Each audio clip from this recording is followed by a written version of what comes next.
سيدنا محمد بن عبد الله صلى الله عليه وعلى آله وأصحابه وأزواجه وذريته أن الله يعجل رجالهم بالجنة وينفعنا بأسرارهم وأنوارهم وعلومهم ونفحاتهم وبركاتهم في الدين والدنيا والآخرة ويجعلنا من حزبهم ويرزقنا محبتهم ويتوفنا على ملتهم ويحشرنا في زمرتهم بالعافية والسلامة لهم الفاتحة.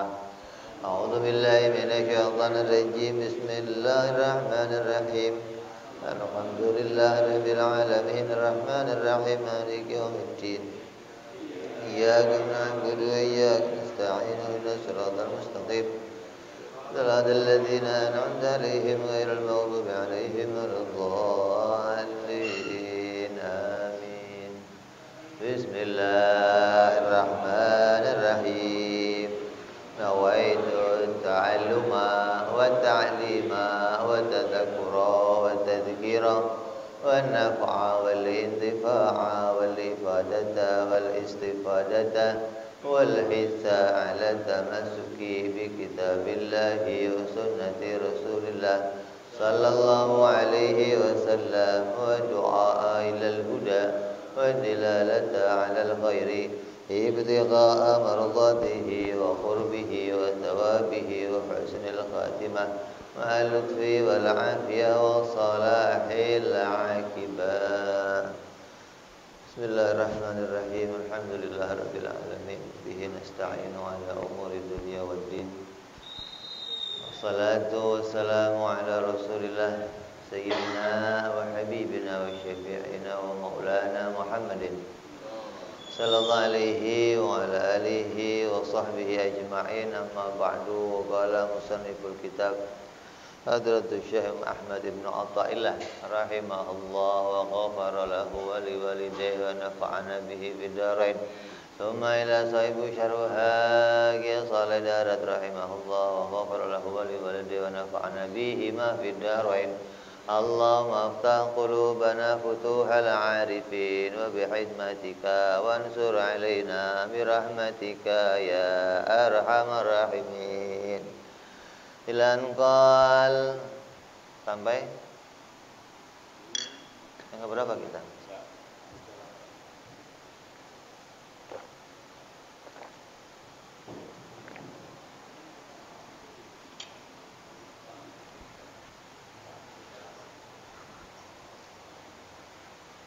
Delapan.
Qala musanniful kitab la tata'adda.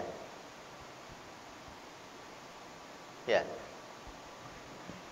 Niyatu himmatika ila ghairihi fal karimu la yatakhattahul amal.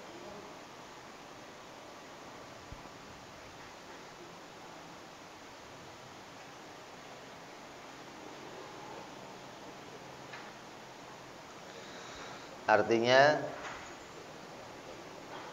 Janganlah cita-citamu tertuju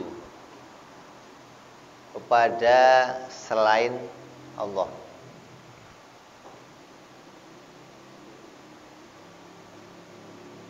Harapan seseorang tidak akan dapat melampaui yang maha pemurah. Ini makna terjemahnya. Maksudnya,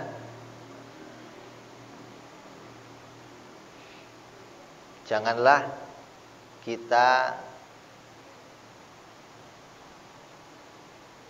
berlebihan. Janganlah kita melampaui batas. Maksudnya jangan kita ini terlalu jauh ketika menyandarkan keinginan kita, menyandarkan cita-cita kita pada selain Allah. Harapannya itu terkadang lebih kuat bergantung pada selain Allah daripada bergantung pada Allah. Coba.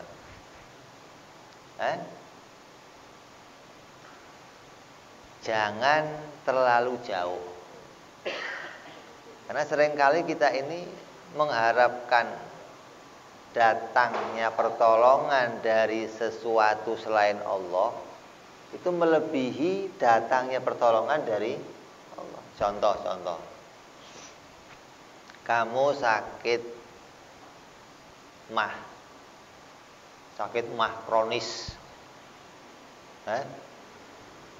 Disuruh minum air putih yang ada doanya, sama disuruh minum obat mah yang mujarab.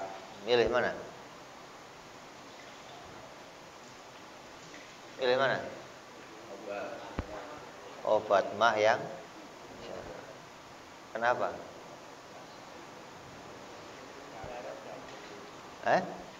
Karena pakai hitung-hitungan adat. Karena ada hitungan adat, bukan pakai akal, bukan. Orang anggap, oh itu mau pakai akal, jadinya milihnya apa? Obat mah. Itu bukan pakai akal, itu justru pakai hitungan adat. Secara hitung-hitungan adat, kalau sakitnya mah, maka perut itu terlalu banyak asamnya. Kalau banyak asamnya perlu dinetralkan. Nah ini ada obat penetralnya. Kalau air kan nggak bisa netralin. Jadi milih itu hitung-hitungan ada. Jadi kita bergantung kuat kepada itu, begitu loh. Kadang kita terlalu jauh bergantung kepada itu. Lah, ketika kita itu punya cita-cita, kita punya keinginan, kita punya hajat, lalu kita melangkah bekerja dengan bergandengan mengambil sesuatu sebagai gandengannya, maka gandengan-gandengan ini jangan kita pegang lebih kuat dari berpegang pada takdirnya Allah, gitu loh. Mestinya kamu lebih kuat berpegang kepada takdirnya Allah daripada berpegang kepada makhluknya, kepada alat. Kadang kalau sudah pegang alat kayaknya waduh, umpamanya kamu dipegangin pistol gitu. Setiap orang mau tembak-tembakin kali ya. Kayak pistol bisa segalanya gitu. Orang itu secara psikologis, di dalam buku psikologis itu ada orang yang berjalan di badannya memegang senjata pistol dengan yang tidak pakai pistol, jalannya aja beda, jalannya aja. Ngomong sama orang beda. Kenapa? Kayak udah paling ya. Kenapa? Karena menganggap itu bisa. Begitu pula pada pekerjaan-pekerjaan yang lainnya. Kita ikhtiar usaha, buka toko, kita bekerja di kantor, kita jadi pegawai, kita jangan berpegang kuat kepada adat. sampai-sampai mengalahkan pada takdirnya Allah. Ini kalau segini mana cukup buat sebulan orang ini. Ya, kalau hitung-hitungan matematika mana cukup? Gaji 1 juta, anak 7. Itu belum bini mau ke salon, belum pakai bini mau beli voucher. Ya Allah. Terus mau dihitung-hitung, ini mana nggak bakal cukup. Itu hitung-hitungan matematika, hitungan adat, bukan pakai akal. Kalau pakai akal, Allah mampu menjadikan jalan dari mana saja untuk mendatangkan rezeki. Itu justru begitu kalau pakai akal justru. Kalau kamu mikir malah cukup. Kalau saya yang bagi nggak akan cukup. Kalau Allah yang bagi cukup. Rezekinya dari Allah. Mudah-mudahan Allah nanti yang jadikan pembagian yang pas. Kalau Allah yang bagi ya mesti cukup. Jadi kita diingatkan janganlah kita bergantung kuat kepada adat sampai-sampai meninggalkan apa yang menjadi pertolongan dari Allah. Kayak nggak akan ada. Ini kalau sudah dengan adat ini pasti terjadi. Jadi adatnya dipegang sampai-sampai meninggalkan pertolongan Allah. Ini pernah terjadi pada Nabi Musa alaihissalam. Begitu pula banyak terjadi pada para ahlillah, para kekasih-kekasihnya Allah. Banyak diingatkan langsung. Nabi Musa alaihissalam itu pernah sakit gigi. Allah perintahkan Nabi Musa untuk mengambil rumput, kemudian dimakannya. Setelah dimakan dengan izin Allah, ketika rumputnya dimakan, sakit giginya hilang. Nabi Musa bersyukur pada Allah, alhamdulillah yang telah menjadikan badan yang sakit ini menjadi sehat. Selang beberapa hari sakitnya kambuh lagi. Nah, secara manusiawi terikat hukum adat, maka dia ambil lagi rumputnya. Maka ketika rumput itu dimakan kembali, setelah sampai habis rumputnya dimakan, giginya masih sakit. Terus munajat kepada Allah, ya Allah, ini kok masih sakit ya Allah, lah kemarin kok sembuh. Saya makan rumput kemarin sembuh, hari ini saya makan rumput enggak sembuh. Maka apa jawab Allah? Kemarin kamu makan rumput mengharapkan rahmatku. Hari ini kamu makan rumput itu tidak mengharapkan rahmatku. Itu masalahnya, begitu loh. Jadi kita seringkali berharap pada sesuatu tapi jauh dari rahmatnya Allah. Artinya jauh dari mengharapkan pertolongan dari Allah. Padahal semuanya ini hanya bisa muncul atas pertolongan Allah. Kembali kepada apa? Kembali kepada perkara yang bergandengan. Ini ingat ini. Perkara yang bergandengan berarti ada berapa? 2. Kalau bergandengan ada berapa? Kalau 1 gandengan enggak? Hah? 1 gandengan sama siapa? 1. Kalau gandengan pasti sesuatu yang bergandengan tidak akan bisa memunculkan 1 perkara pun. Ini pegangan kamu ini. Ini kalau kamu nggak pegangan ini, kamu terjebak sama hukum adat.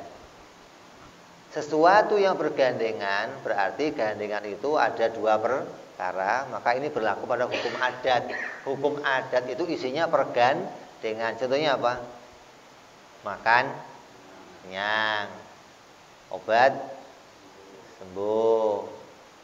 Haus, minum.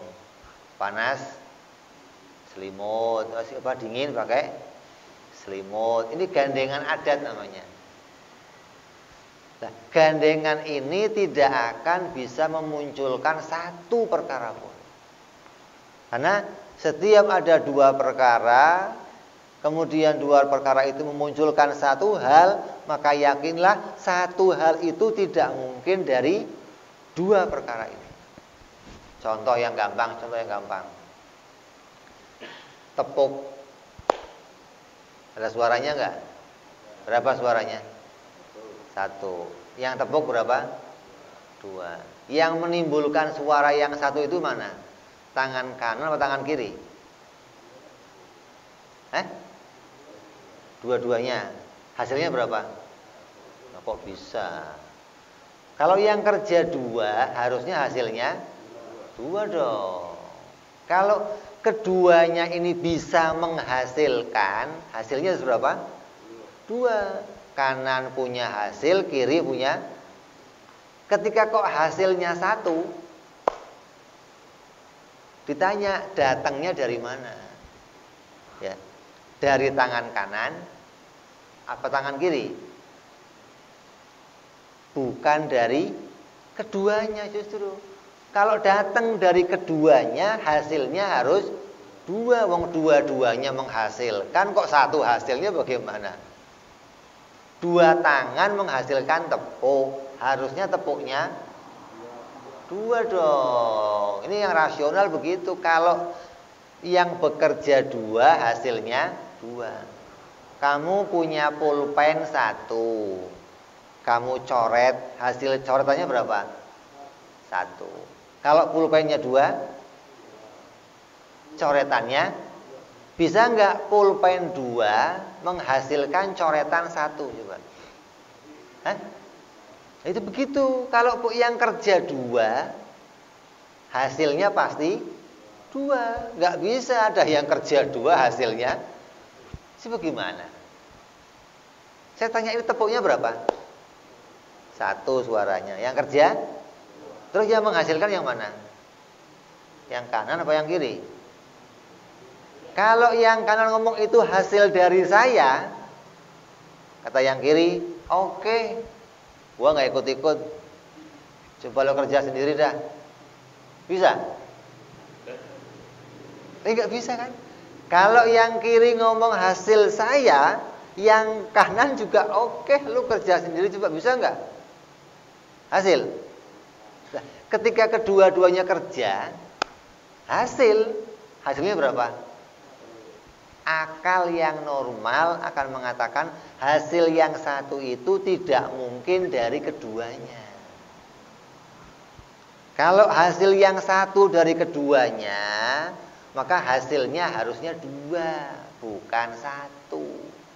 Oh, yang kerja 2, pulpennya 2, sama-sama nyoret, kok coretannya 1? Bisa? Nggak bisa, mesti coretannya 2. Itu pikiran kamu begitu. Kalau kamu bisa pegangan sama perkara ini, nanti kamu nggak akan pegangan sama hukum adat. Setiap kamu ngerjain apa saja, yang kamu harapkan itu rahmatnya Allah, pertolongannya Allah. Kenapa? Karena yang kamu pakai untuk gandengan nggak mungkin bisa menghasilkan apapun. Ini pedoman utama ini. Kamu nggak jalan pakai ini, maka akan menganggap nanti ada selain Allah mendatangkan sesuatu. Maka kamu mengharapkan dari rahmatnya sesuatu itu daripada mengharapkan rahmatnya. Ini yang ditegur di sini, jangan. Ketika kamu dikatakan jangan, berarti kamu harus mengatakan apa? Oh, berarti saya harus kembali kepada makna tauhid, mengesahkan Allah, bahwa yang bisa memunculkan sesuatu pasti esa. Yang bisa memunculkan apapun pasti cuma 1. Yang lainnya nggak akan bisa munculin apapun. Api dengan panas memunculkan apa? Angus. Yang munculin angus siapanya? Apinya apa panasnya? Itu begitu, kamu harus begitu. Sesuatu yang gandengan tidak mungkin bisa menghasilkan 1. Kalau dia bisa menghasilkan harus 2. Ketika hasilnya 1, pasti bukan dari keduanya. Terus dari siapa? Ya dari zat yang esa, yang menciptakan. Menciptakan apa? Menciptakan pergandengan. Api digandengkan dengan panas, ditempelkan sesuatu, muncul terbakar. Maka terbakar itu siapa yang munculin? Allah Subhanahu wa ta'ala. Kalau kamu ketika bikin kopi, ceklek, kompor gas, ngarepnya panas dari api. Ya. Api itu diharapkan bisa memanaskan air. Kalau nggak ada api gimana? Waduh, ribet ini. Apalagi gasnya nggak ada. Terus pakai mau naik segala gasnya, waduh ribet lagi ini. Gas subsidi ditarik, waduh tambah ribet. Oh nggak pakai subsidi aja kadang kopi nggak nyala, buat ini apalagi pakai.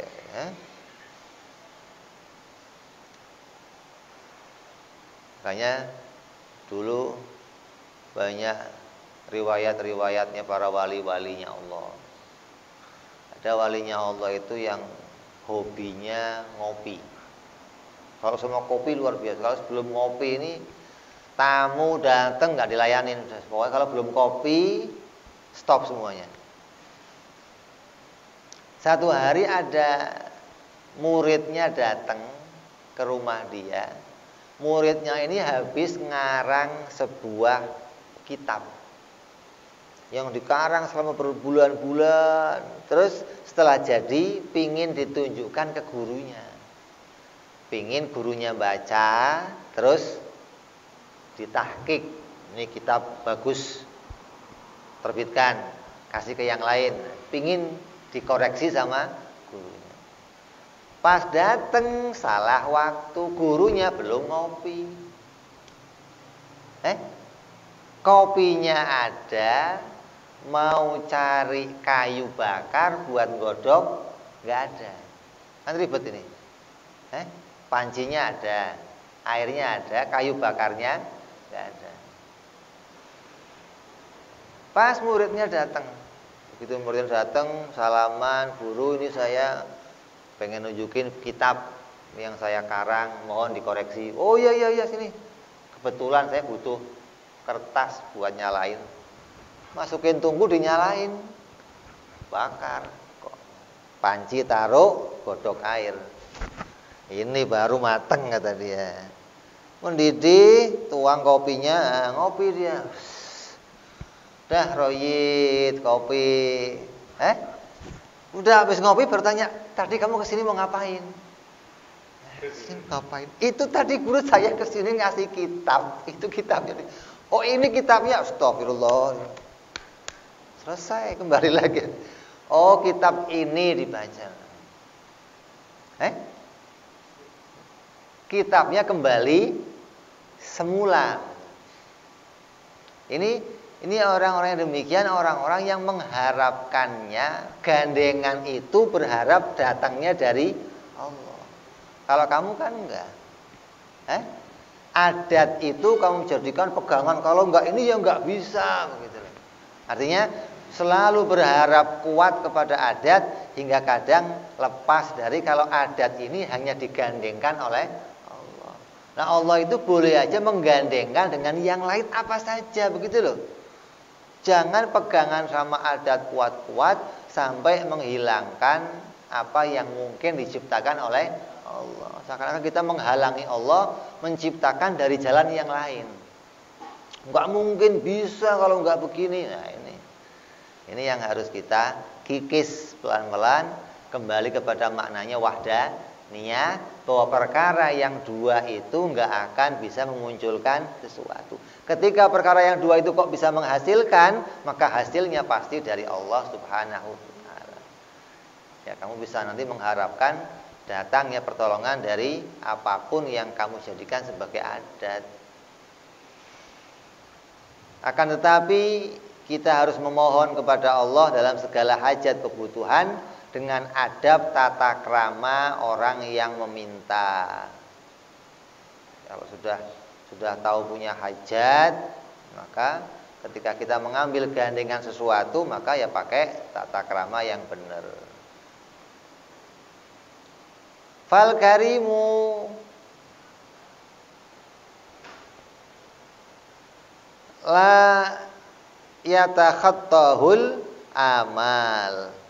Harapan seseorang tidak akan dapat melampaui yang Maha Pemurah. Allah itu zat yang mulia. Tidak ada satu pemimpin pun yang dapat melampauinya. Enggak ada satu penguasa pun yang dapat melampauinya.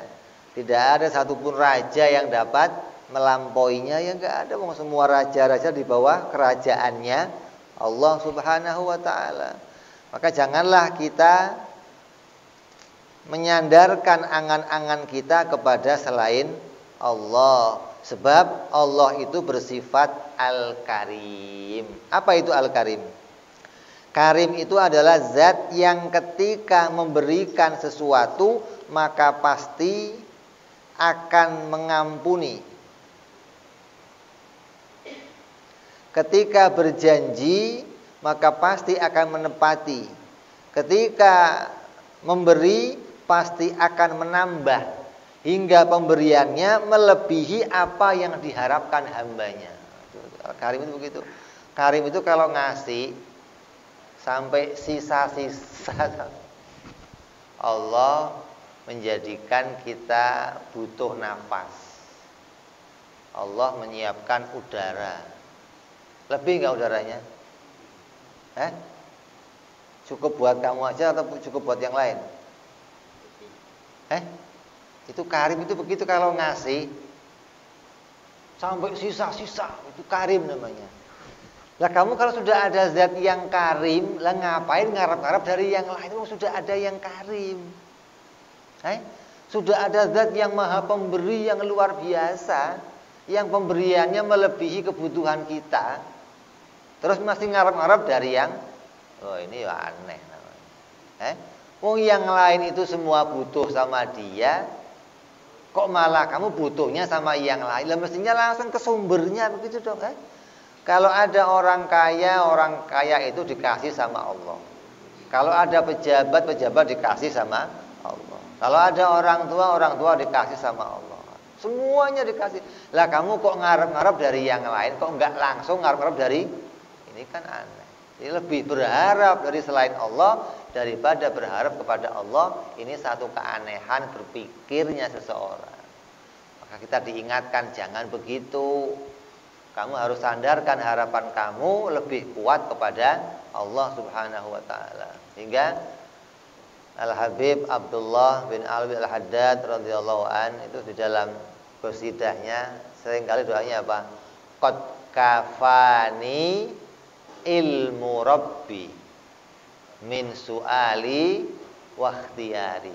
Qad kafani, sudah aku cukupkan, sudah benar-benar cukup.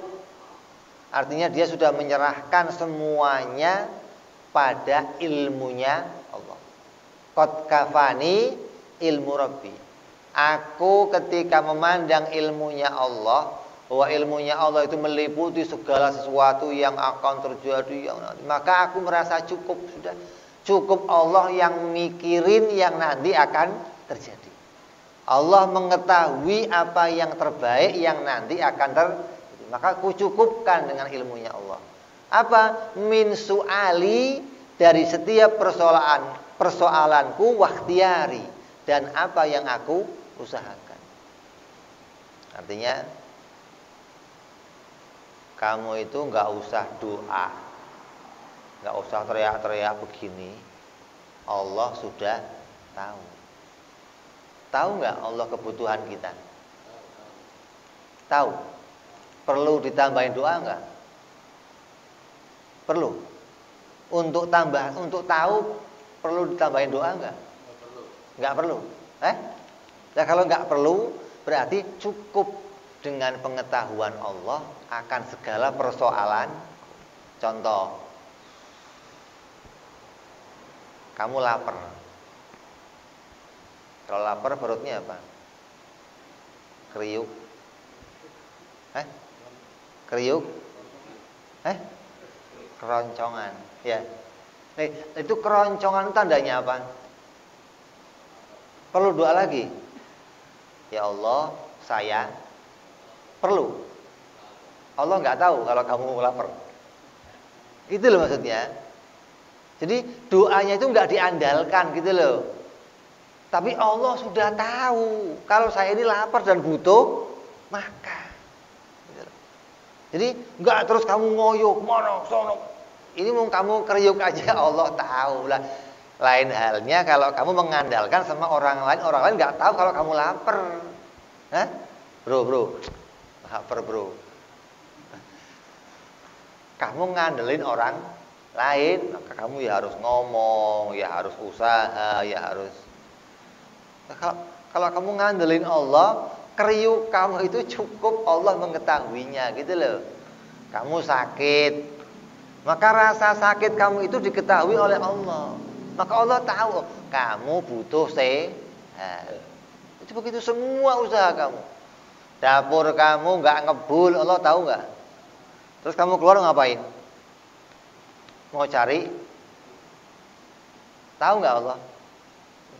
Itu orang yang mencukupkan kebutuhannya kepada Allah, maka dia nggak akan teriak-teriak kepada yang lainnya. Ini kenapa? Karena dia menganggap Allah mengetahui segala yang dibutuhkannya. Adapun ketika dia kok ngomong sama orang lain, dia bekerja mengambil sesuatu, harapannya hanya kepada Allah. Maka semua yang dikerjakannya ini hanya memenuhi perintahnya Allah. Ambil api, taruh.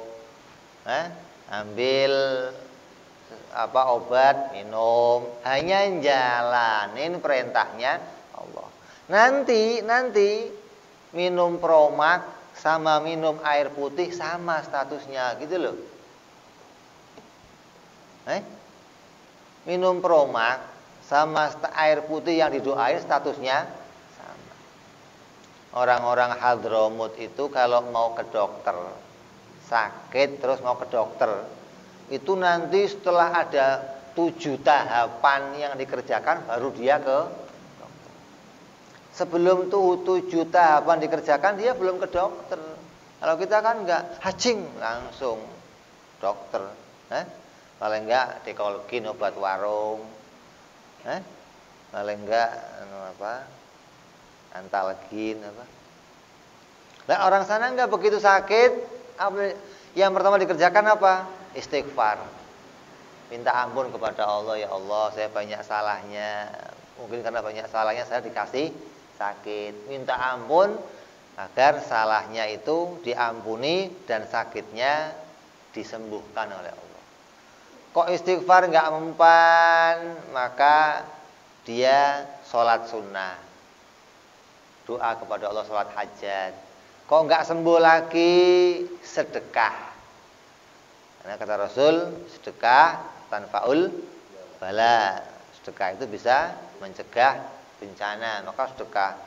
Kok udah sedekah belum sembuh lagi, minum herbal, ramu-ramuan dulu. Belum sembuh lagi, minta air putih ke kiai. Doain Bib, doain Pak Yai. Kok belum sembuh lagi, sampai akhir, sampai nanti baru terakhir ke dokter. Gitu loh. Karena nggak berpegang pada itu, gitu loh. Berpegang pada rahmatnya Allah. Allah bisa saja mendatangkan sehat dari jalan mana saja. Kalau kita kan enggak, dokter terus spesialis lagi. Pakai BPJS nggak mau dia. Apa BPJS? Mana sembuh BPJS? Ya Allah, emang kalau BPJS emang obatnya lain ya? Kalau BPJS apa sembuhnya lain? Kadang kita berlebihan yang sampai seperti itu, hingga harapannya kepada Allah hingga berkurang. Lebih kuat harapannya kepada hukum adat.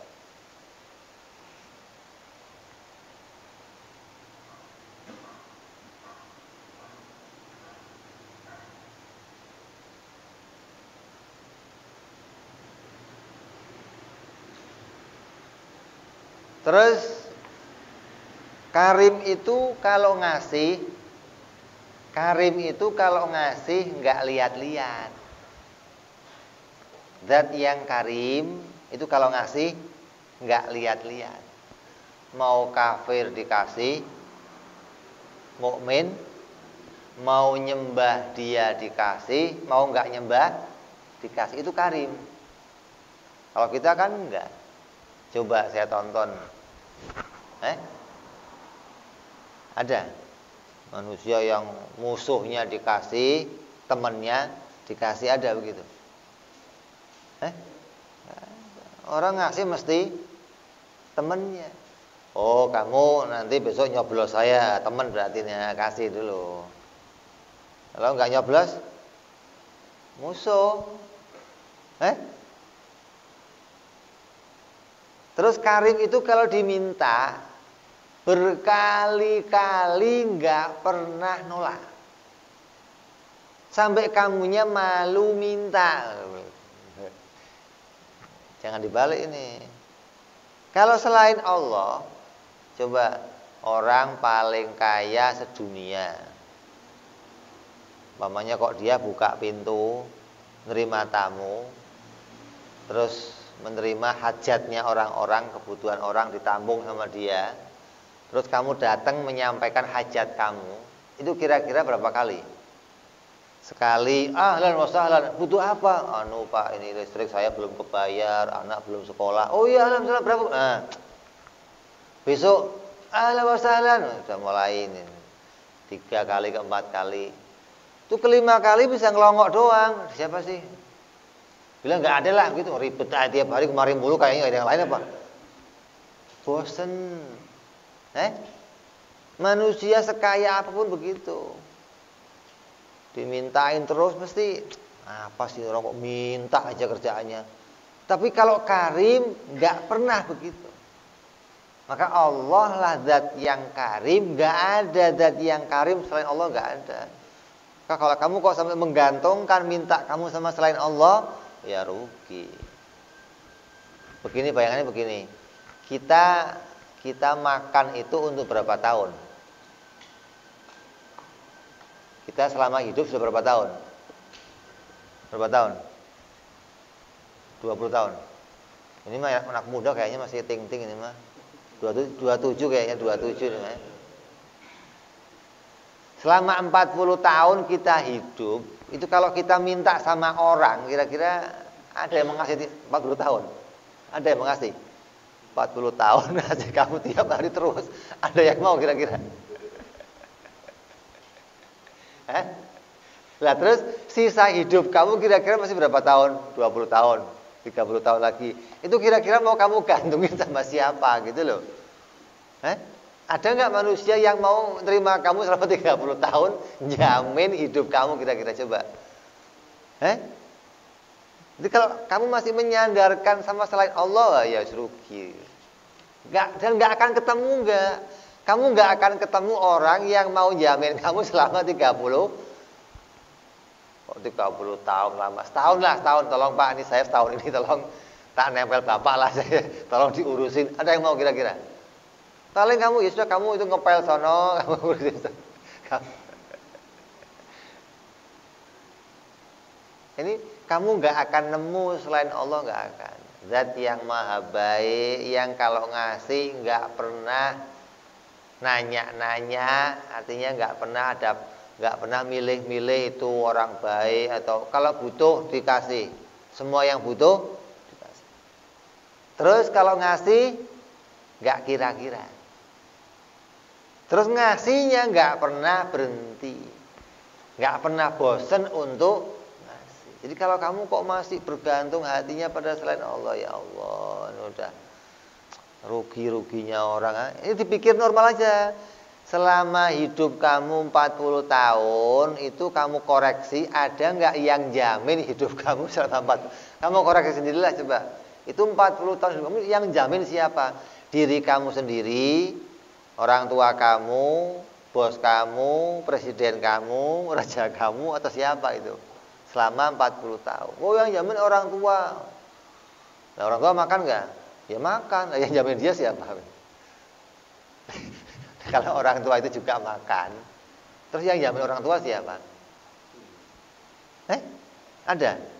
Bosnya atau juragannya, atau yang jamin juragannya lah, juragannya jamin siapa? Juragannya itu makan nggak? Makan. Yang jamin makannya juragannya siapa? Ini kok jadi, ini nggak ada yang jamin, nggak ada yang bisa jamin, semuanya dijamin makannya hanya Allah. Jadi kalau kita kok nggak bisa berpikir ke arah ini, ya mesti kita akan menggantungkan hidup kita pada selain Allah, berharap adanya pertolongan dari selain Allah, dan itu kerugian. Kenapa kerugian? Nggak ada faktanya orang lain ngasih, nggak ada. Kalaupun ada orang lain datang ngasih, itu hanya mengantarkan sesuatu dari Allah. Jangan kamu kira itu dia yang ngasih, nggak ada, nggak ada. Itu hanya mengantarkan sesuatu dari Allah.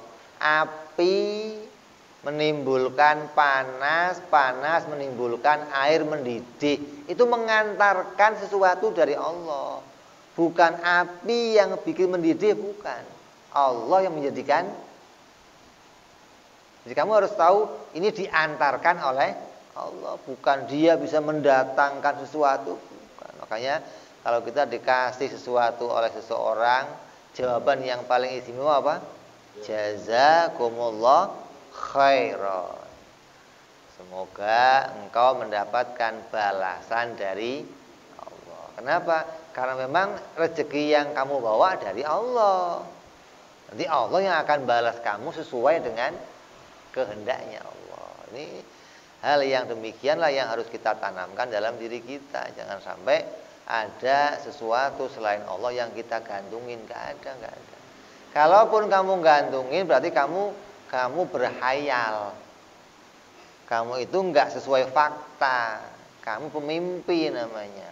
Kamu kayak anak kecil yang dijanjikan ketika melihat permen dari seseorang, dikejar-kejar.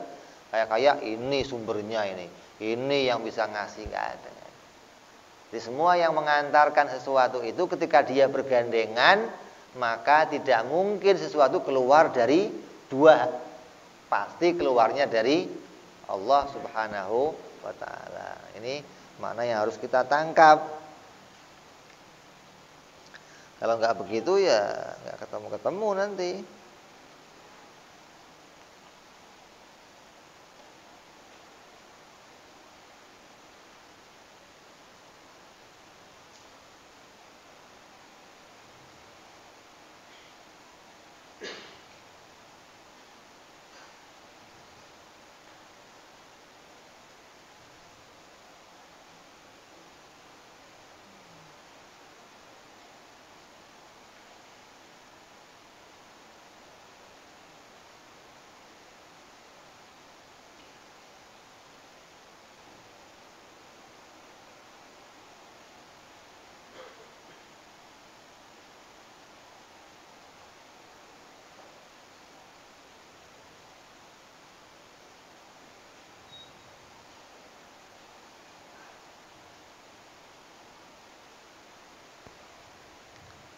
Ini hikmah yang ketiga, berapa tadi? 34.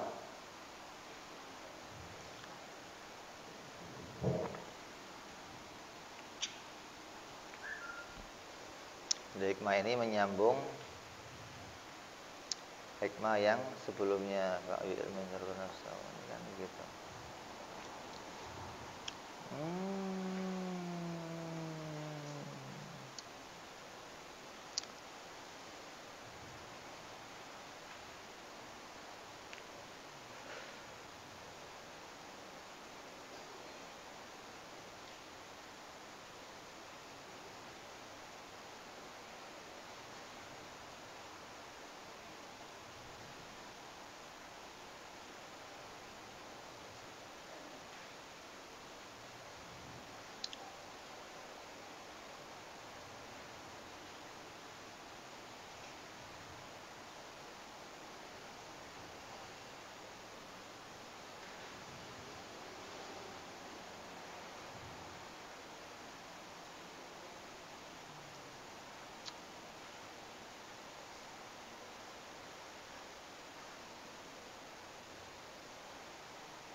Di sini ada ini, cuma kok hilang kemana tahu.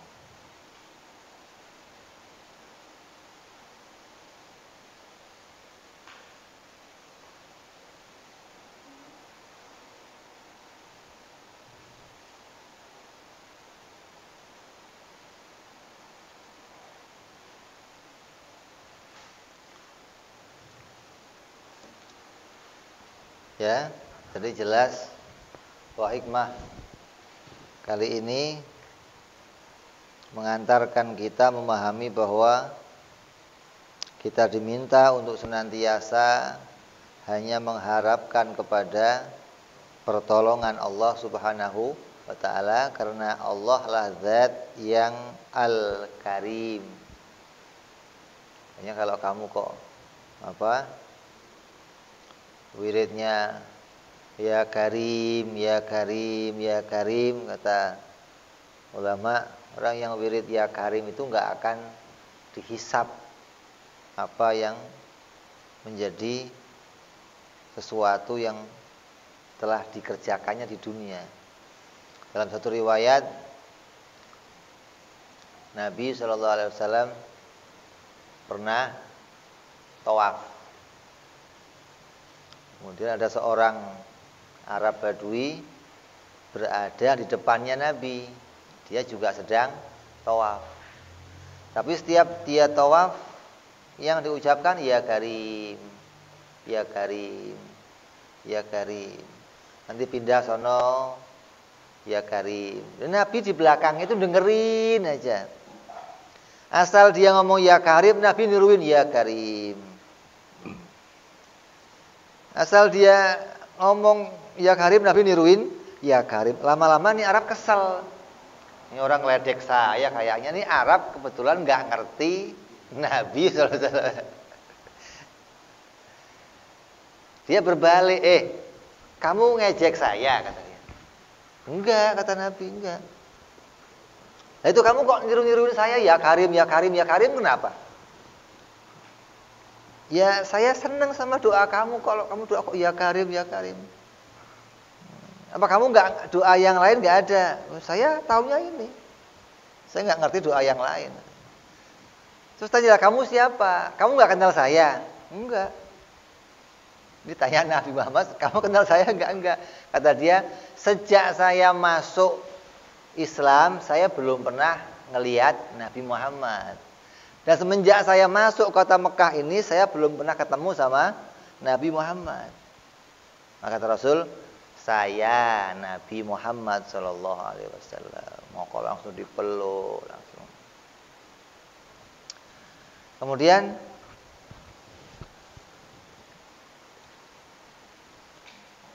dia mengatakan bahwa malaikat Jibril turun. Ini dua dialog ini jadi sebab turunnya malaikat Jibril. Malaikat Jibril turun mengatakan, ya Nabi, Allah kirim salam kepada engkau dan katakanlah kepada orang Arab ini bahwa apapun yang dia minta akan dikabulkan oleh Allah Subhanahu wa taala. Apapun yang dia makan, apapun yang dia nikmati, dia enggak akan dihisap oleh Allah nanti di akhirat. Ini jawaban malaikat Jibril memberikan berita dari Allah. Berkahnya orang itu kalau tawaf ngucapin ya Karim, ya Karim, ya Karim. Lah orang Arab itu ngomong, lah kalau Allah kok nanti nuntut saya di akhirat, ya kan saya tuntut lagi dia. Nabi kaget, loh kamu kok mau nuntut Allah ini, caranya bagaimana kok Allah mau dituntut? Lah iya dong.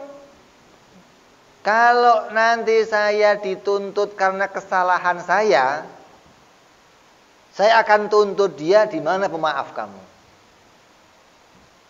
Kalau dia nuntut saya karena saya banyak memakan rezeki di dunia ini, akan saya tuntut di mana karimnya kamu. Ini jawab ngomongnya di depan Nabi Arab Badui, bayangin itu. Artinya pengetahuannya yang terbatas itu ketika berpegang Allah itu maha karim, maha baik, maha pemurah, dipegang kuat-kuat sama dia. Kalau Allah ngomong, kamu kok banyak makan, banyak, kamu katanya karim. Berhenti enggak? Maka malaikat Jibril datang lagi sama dia. Ya Rasul katakan sama dia, Allah tidak akan nuntut apa-apa sama dia. Jadi jangan nuntut Allah. Kamu dibebaskan oleh Allah dari segala tuntutan akhirat nanti. Karena nyebutin apa?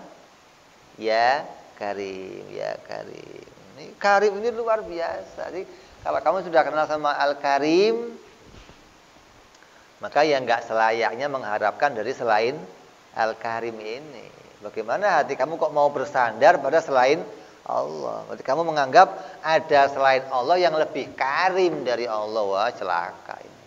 Itu hayalan itu. Itu hanya fata morgana, itu nggak ada aslinya, nggak ada. Jadi yang bisa kamu gantungi sepenuhnya Al-Karim itu hanya Allah Subhanahu wa taala. Kalau digambarkan di dunia itu kayak orang tua. Orang tua itu nggak pernah bosen ngasih sama anaknya. Mau anaknya sudah jadi apapun, orang tua nggak pernah bosen ngasih anaknya. Ya, asal anaknya datang, mak, kok emaknya ada, mesti dikasih. Nggak ada orang tua, lu minta melulu, nggak ada. Ini orang tua itu punya hati yang karim begitu. Ini gambaran dunia. Tapi beda sama anak. Anak itu kan orang tuanya minta sekali, 2 kali, 3 kali, mak minta melulu kayaknya. Mak minta melulu. Apalagi sudah punya bini, punya anak, bininya bisikin, mak kamu ngerepotin aja kayaknya. Nah, ini ya begitu dipites bininya, pites gitu. Ya. Jadi kita diingatkan jangan bergantung kepada selain Allah kalau kita punya akal sehat. Jadi jangan pakai hitung-hitungan apa? Adat. Jangan pegangan kuat sama hitung-hitungan adat. Hitung-hitungan adat itu hanya kegandengan yang Allah ciptakan. Itu hanya mengantarkan apa yang dikehendaki oleh Allah. Bukan itu menjadikan, bukan. Kamu wiritan baca sekian, kamu sholat tahajud sekian kali, kamu duha sekian kali, kamu ziarah kubur sekian kali baca, itu hanya kegandengan yang Allah jadikan. Jangan bergantung kepada kegandengan itu, tapi bergantung kepada Allah Subhanahu wa taala. Ini yang bisa kita terima, yang bisa kita pahami dari hikmah kali ini yang disampaikan oleh Imam Ahmad Ibnu Athaillah rahimahullah. Mudah-mudahan Allah jadikan hati kita semuanya menjadi hati yang hanya bergantung kepada Allah. Allah buka pengetahuan kita tentang kebaikan-kebaikan Allah, hingga kita memahami bahwa hanya Allah lah pemberi segala sesuatu. Tidak ada selain Allah yang memberikan segala sesuatu.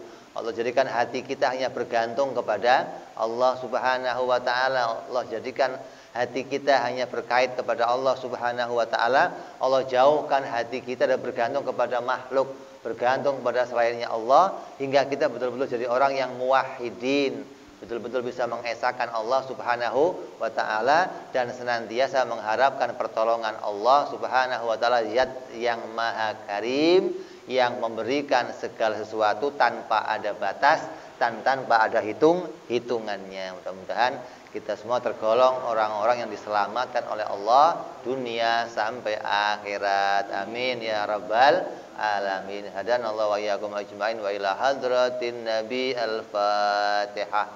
A'udzu billahi minasyaitonir rajim. Bismillahirrahmanirrahim. Alhamdulillahi rabbil alamin arrahmanir rahim maliki yaumiddin. Iyyaka na'budu wa iyyaka nasta'in ihdinas siratal mustaqim siratal ladzina an'amta 'alaihim ghairil maghdubi 'alaihim waladdallin. Amin.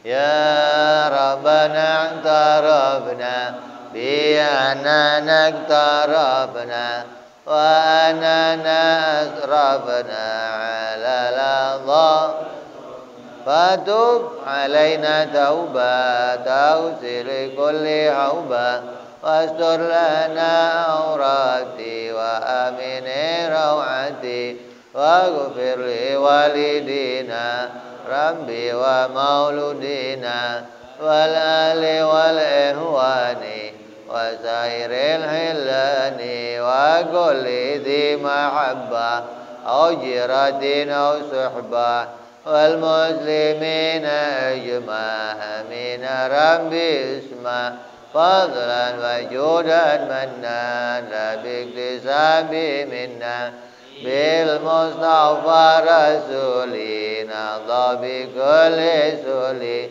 صلى وسلم ربي علي عند الحب وآله وصحبه عدد طمس صحبي والحمد للإله في البدء والتناهي سبحان ربك رب العزة عما يصفون وسلام على المرسلين والحمد لله رب العالمين.